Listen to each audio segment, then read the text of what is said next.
of reading the book, The Four Agreements.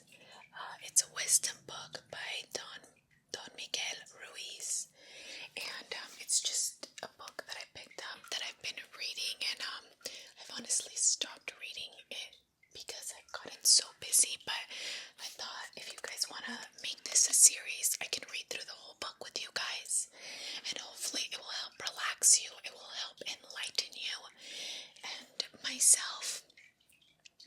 But I'm just feeling this, and I'm gonna go with it, and I hope you guys can connect with it. Also, I do have a Patreon. You get so much more content on there, so much more often, including like 3 long ear eating videos and so many more fun things that we interact. So if you want to check it out, the link is below. Let's get started, okay? I'm just gonna start the book from the beginning with you guys, and I'll just start it all over.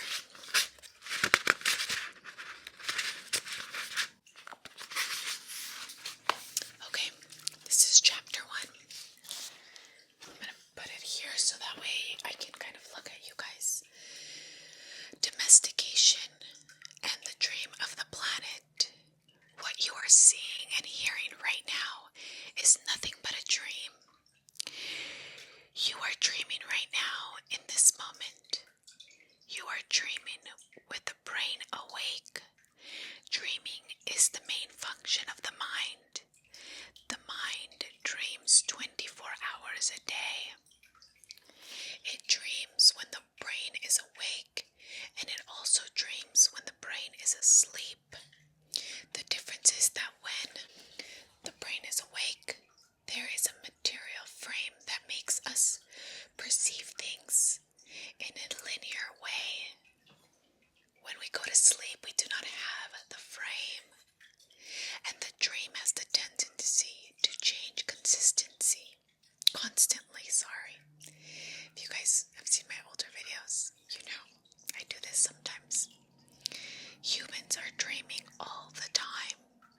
Before we were born, the humans before us created a big outside dream that we will call society's dream, or the dream of the planet. The dream of the planet is the collective dream of billions of smaller, personal dreams, which together create a dream of a family, a dream of a community, a dream of a city, a dream of a country, and finally a dream of the whole humanity. The dream of this planet includes all of society's rules, its beliefs, its laws, its religions, its different cultures and ways to be, its governments, schools, social events, and holidays. We are born with the capacity to learn how to dream, and humans lived before us teach us how to dream. The way society dreams, the outside dreams, has so many rules that when a new human is born, we hook the child's attention and introduce these rules into his or her mind. The outside dream uses mom and dad, the schools, the religion to teach us how to dream. Attention is the ability we have to discriminate and focus only on that which we want to perceive. We can perceive millions of things simultaneously. There you go. But using our attention, we can hold whatever we want to perceive. In the foreground of our mind, the adults around us hooked our attention and put information into our minds through repetition. This is why we learned everything we know. By using our attention, we learned a whole reality, a whole dream. We learned how to behave in society, what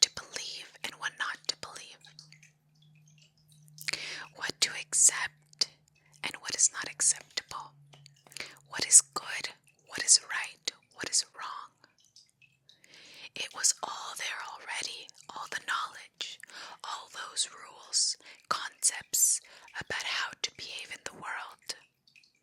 When you were in school, you sat in a little chair and put your attention on what your teacher was.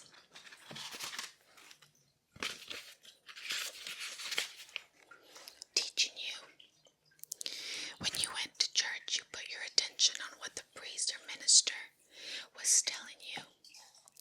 In the same dynamic with mom, dad, brothers, and sisters. They were all trying to hook your attention. We also learn to hook the attention of other humans. And we develop a need for attention which can become very competitive. Children compete for the attention of their parents, their teachers, their friends. Look at me. Look at what I'm doing. Hey, I'm here.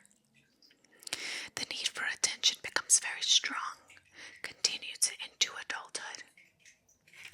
The outside dream hooks our attention and teaches us what to believe. Beginning with the language that we speak. Language is a code for understanding and communication between humans. Every letter, every word in each language is an agreement. We call this a page in a book. The word page is an agreement that we understand. Once we understand the code, our attention is hooked and the energy is transferred from one person to another. It's not your choice to speak English. You didn't choose your religion or your moral values. They were already there before you were born. We never had the opportunity to choose what to believe. We never had the opportunity to choose what to believe or what not to believe. We never choose even the smallest of these agreements. We didn't even choose our own name.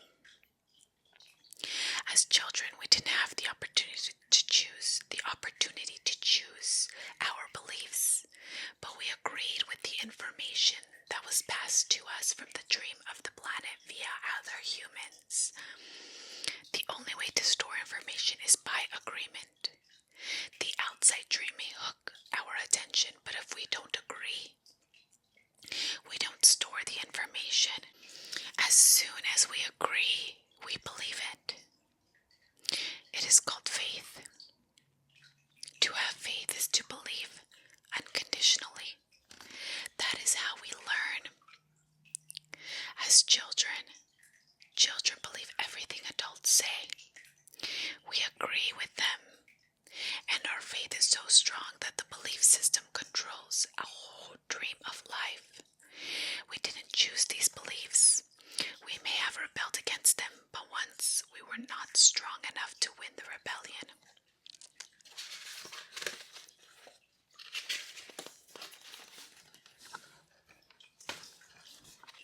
The result is surrender to the beliefs with our agreement. I call this process the domestication of humans, and through this domestication, we learn how to live and how to dream. In human domestication, the information from the outside dream. In human domestication, the information from the outside dream is conveyed to the inside dream. Creating our whole belief system. First, the child is taught the name of things. Mom,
order to get a reward. The reward feels good.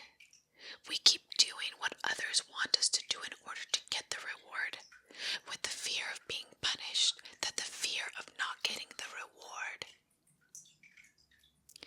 We start pretending to be what we are not, just to please others, just to be good enough for someone else. We try to please mom and dad. We try to please the teachers at school. We try to please the church. And so we start acting. We pretend to be what we are not because we are afraid of being rejected. The fear of being rejected becomes the fear of not being good enough. Eventually we become someone we are not. We become a copy of mama's beliefs, daddy's beliefs, society's beliefs, and religion's beliefs. All our normal tendencies are lost in the process of domestication. And when we are old enough, for our minds to understand what we learned the word no. The adults say, don't do this, don't do that. We rebel and we say no. We rebel because we are defending our freedom. We want to be ourselves, but we are very little, and the adults are big and strong. After a certain time, we are afraid because we know that every time we do something wrong, we are going to be punished. The domestication is so strong that at a certain point in our lives, we no longer need anyone to domesticate us. We don't need mom, we don't need dad, the school, or the church to domesticate us. We are so well trained that we are our own domesticator. We are the auto-domesticated animal. We can now domesticate ourselves according to the same beliefs, to the same belief system we were given. And using the same system of punishment and reward, we punish ourselves when we don't follow the rules according to our belief systems. We reward ourselves when we are the good girl, the good boy, or the good girl. The belief system is like a book of law that rules our mind. Without question, whatever is in the book of law is our truth.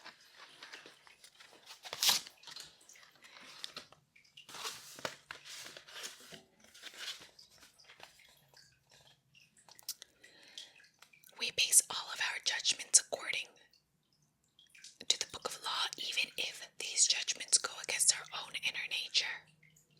Even normal laws like the 10 Commandments are programmed into our mind in the process of domestication. One by one, all of these agreements go in the book of law, and these agreements rule our dream.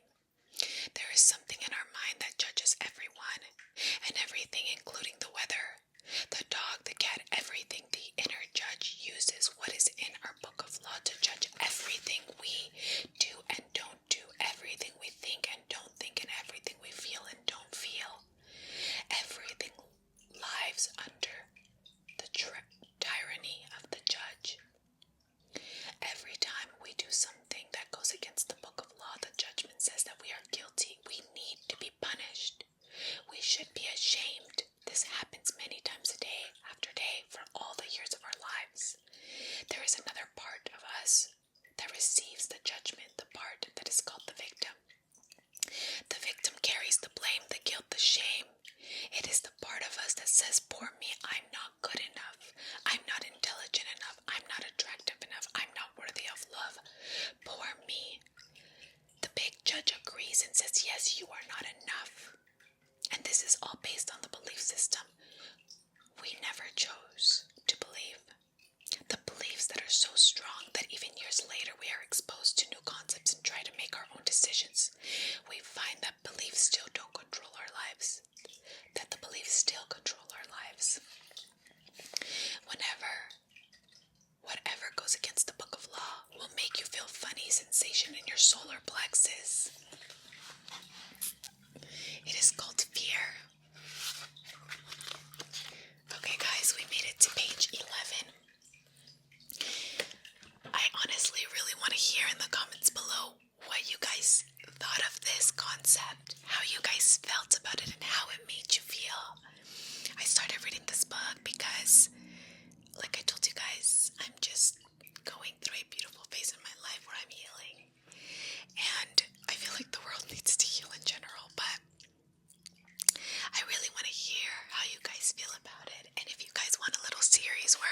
if we basically navigate and read through the book, we can create a playlist and you fall asleep to something like this.